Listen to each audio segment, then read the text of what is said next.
that know you gotta have God and you can't do it. Oh, look at your neighbor real quick. It ain't many of us in here, but look at your neighbor and say, there's a reason why I am. There's a reason why I am. I'm here for a reason. I'm here for a purpose. I'm going through, Monica, for a reason. I'm suffering for a purpose. Because everybody can't handle the hell that I go through.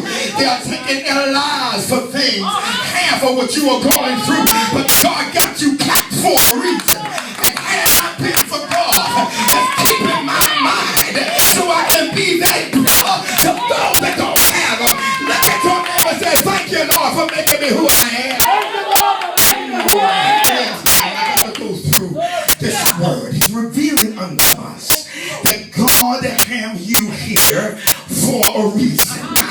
And I know God had me here for a reason, because God kept me when I should have been dead. I should have been taken out a long time ago, but God looked at me, and when everything else was already out, God looked at me and said, I'm going to use him when he thinks he is nothing. I wish I had somebody here.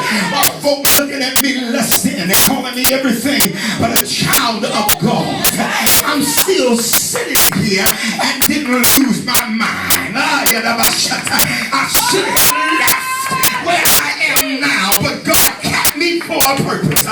Folk done left this church and calling me everything but a child of God when they left, but for some reason God still had me here, and I'm trying to figure it out. But God said, don't worry about figuring it out, you just trust me.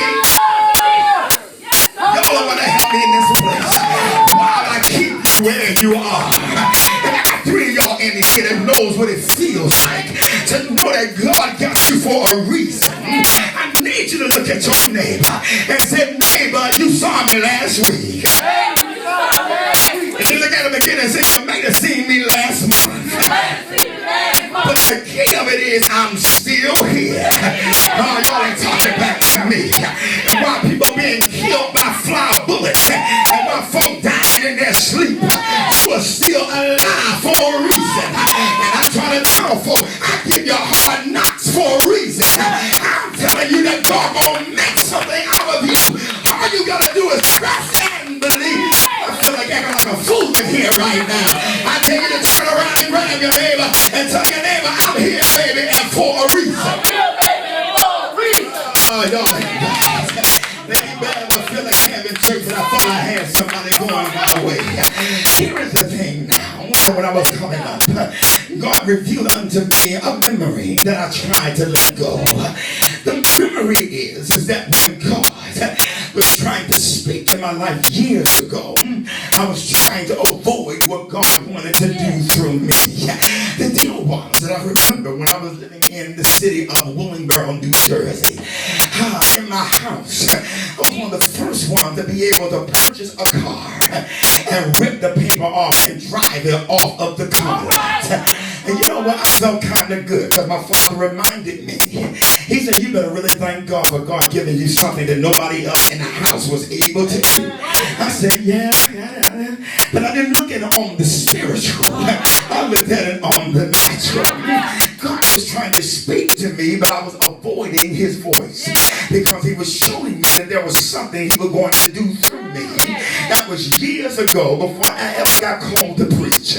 He was looking at me and had me for a purpose. Now, the deal was, I began to get into myself. I had the car, I had the job, and I didn't want to share my blessing with nobody. Can I get a ride? Get a what? No, I ain't trying to give you nothing. That's the attitude I actually had. Y'all looking at me like y'all know what it is. What happened was, I got with my friends and we went to Atlantic City, and had a good time. Didn't come back home and stayed overnight. Y'all ain't praying with me. Pastor Gatling? Yeah, I didn't get high, I didn't get drunk. I was just silly and didn't have no wisdom. What happened was, we were out with them, and they were in Philly, and I used to live across the bridge from Philadelphia, Pennsylvania. What happened was, I was tired and dozing off while we were on our way back. I got my friends home safely, but me had to come back home, and I'm trying to rush because I had to be at work that morning. Dave was getting ready to break. I'm trying to get down the highway. highway and had to go over the Ben Franklin Bridge. When I went over the bridge, I did something silly that I will never do again. That is to lay my head back on my headrest. Till this day, I refuse to put my head on my headrest because of what happened when I crossed over the Ben Franklin Bridge. When I went over the bridge, I laid back and immediately I went to sleep. And when I went to sleep, I woke up while the car was banging on the highway. It banged to the left and banged to the right. Next thing I knew, I got thrown out of the car and I spit all over the highway. Now, God had it to be that this highway had no cars driving on that morning. It was one of the busiest highways in Philly. But God had not one car to be on the highway. I'm talking about it. I'm sitting up here when I'm the highway and I'm getting up real quick and I got glass on my face. I lean back over the side of the highway looking over into the water, and then when I'm sitting there I turned around and looked at my car. The whole front end was bashed all the way back. The windshield was busted, and then me, I'm not in the car because God pulled me out of the car. I rode off, y'all here.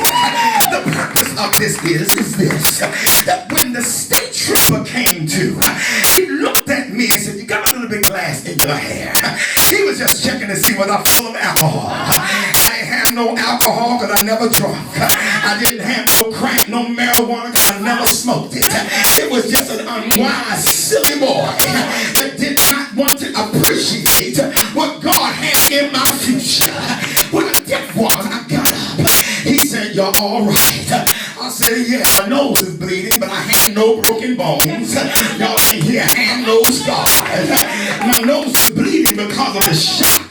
But when I sat there and I went and I looked, I said, oh Lord, my God. But when I came to my senses, I backed myself up while I'm on the highway and said, forget about the car.